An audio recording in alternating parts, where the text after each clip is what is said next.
क्या दोस्तों आप भी एक यूपीआई वाला क्रेडिट कार्ड लेना चाहते हैं? यानी कि आप डायरेक्टली इस कार्ड से किसी भी मर्चेंट स्टोर पर पेमेंट कर सकते हैं थ्रू यूपीआई।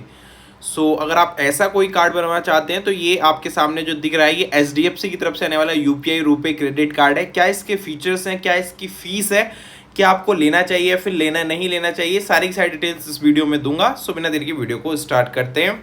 तो इसका नाम देखने को मिल जाता है HDFC UPI RuPay credit card. इसको जहां से आप अप्लाई कर सकते हैं उसका डिस्क्रिप्शन में लिंक होगा।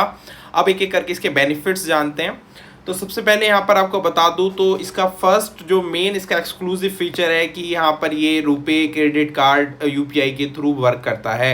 यानी कि आप अपने फ़ोन पे, गूगल पे, पेटीएम में जाइएगा, वहाँ पर रजिस्टर करेंगे आप इस क्रेडिट कार्ड को, तो आप डायरेक्टली अगर किसी शॉप पर पेमेंट कर रहे हो तो वहाँ पर ऑप्शन आ जाएगा कि आप अपने क्रेडिट कार्ड से पे कर सकते हो और कोई भी आपको एक्स्ट्रा फीस नहीं देनी पड़ेगी। अगर आप मान लो आप यहाँ पर 30 रुपये का दूध का पैकेट लेते हो तो 30 रुपये आपके क्रेडिट कार्ड से कटेंगे और आपको मतलब जब इसका बिल जनरेट होगा तो 30 रुपये ही देने पड़ेंगे। कोई भी एक्स्ट्रा चार्जेस अभी कोई आपको नहीं देने पड़ते। तो इन केस आपके पास समटाइम्स मनी नहीं है तब आप इसको यूज़ कर सकते हैं, उसके लिए काफ़ी यूज़फुल हो जाता है। आपके पैसे खत्म हो गए तो आपको किसी से उधार लेने की जरूरत नहीं है, आप डायरेक्टली यूपीआई के थ्रू पे करें नेक्स्ट मंथ, लेकिन आप पेमेंट कर दें। अदरवाइज तो आपका, अगर आप पेमेंट नहीं करते हैं तो आपका सिविल स्कोर खराब होता है। तो टाइम से अगर आप पेमेंट करोगे तो काफ़ी अच्छी चीज़ है क्रेडिट कार्ड। इसके अलावा नेक्स्ट यहाँ पर पॉइंट है कि यहाँ पर आपको 3% का कैशबैक देखने को मिलता है grocery, supermarket, dining spends and page add app transaction. Page add basically HDFC की एप्लीकेशन है जिसके थ्रू आप रिचार्ज और काफ़ी सारी चीज़ें कर सकते हैं।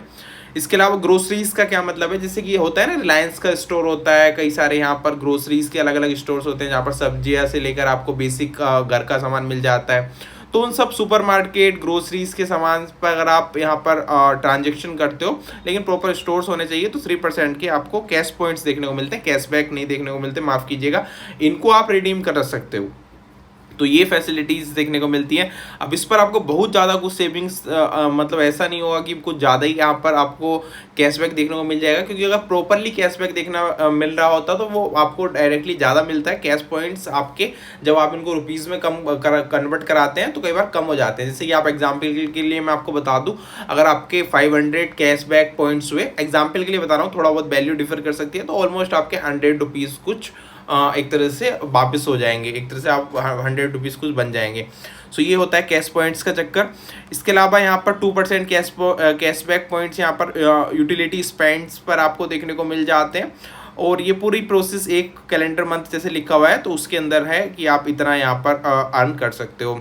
इसके अलावा 1% यहाँ पर कैशबैक पॉइंट्स आपके अलग अलग स्पेंड्स पर, और इसमें से अगर आप रेंट वगैरह और वॉलेटरी लोड्स वगैरह ये सब चीज़ें छोड़ दो, जैसे आप जनरली कहीं कार्ड यूज़ कर लिया फॉर एग्जांपल कपड़े खरीदने में या फिर कहीं और स्टोर पर, तो वहाँ पर आपको 1% कैश पॉइंट्स देखने को मिल जाएंगे।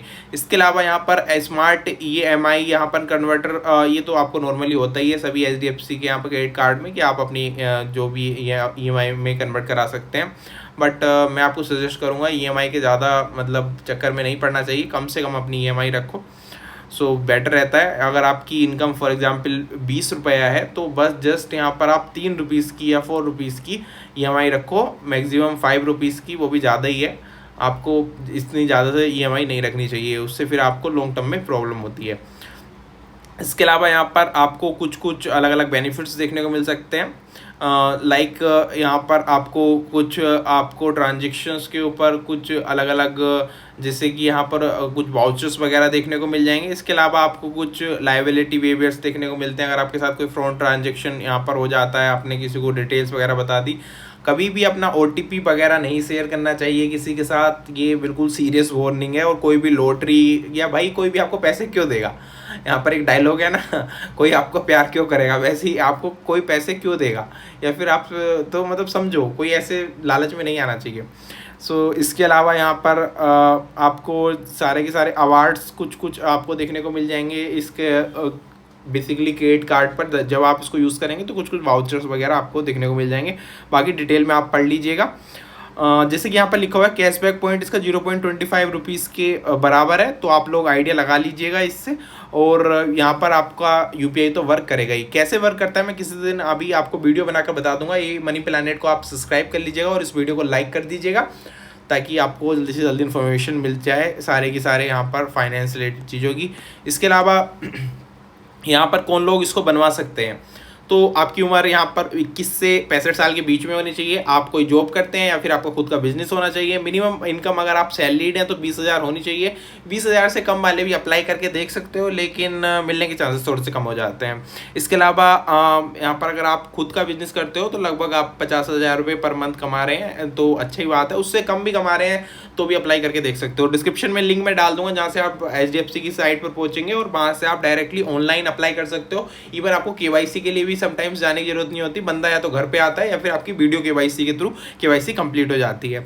इसके अलावा आप इंडिया के सिटीजन होने चाहिए, वो इसी बात है। तो ये यहाँ पर क्राइटेरिया। डॉक्यूमेंट्स में क्या क्या जरूरत पड़ती है, तो डॉक्यूमेंट्स यहाँ पर आधार कार्ड की आपको नीड पड़ती है, तो आधार कार्ड का नंबर आपको डालना पड़ता है और यहाँ पर आपको पैन कार्ड डालना पड़ता है। इसके अलावा इनमें से ये जरूरी नहीं पासपोर्ट ये सब चीज़ें नहीं हो तो कोई दिक्कत नहीं है, बस Aadhaar card PAN card is most important. इसके अलावा इन केस अगर आप फर्स्ट टाइम क्रेडिट कार्ड बनवा रहे हैं, आप इससे पहले कोई क्रेडिट कार्ड यूज़ नहीं करते थे, तो आपको किसी यहाँ पर बेसिकली कोई ना कोई बैंक स्टेटमेंट आपको देनी पड़ेगी या फिर अपनी सैलरी सिर्फ लास्ट 3 मंथ्स की बैंक को सबमिट करनी पड़ेगी टू शो कि आप बेसिकली कोई जॉब करते भी हो या फिर ऐसे ही है, मतलब आपके पास नहीं है पैसे। तो क्रेडिट कार्ड बेसिकली तभी मिलता है जब आप कोई यहाँ पर जॉब वगैरह कर रहे हो तो या फिर आपका खुद का बिजनेस हो।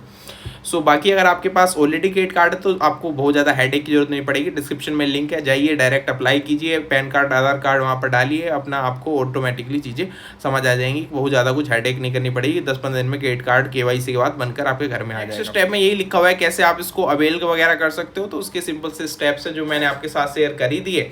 बस आपको यही सब करना है और उसके बाद आपका एप्लीकेशन वगैरह फाइल हो जाएगी, 10-15 दिन में क्रेडिट कार्ड बन के आपके घर पे आ जाएगा।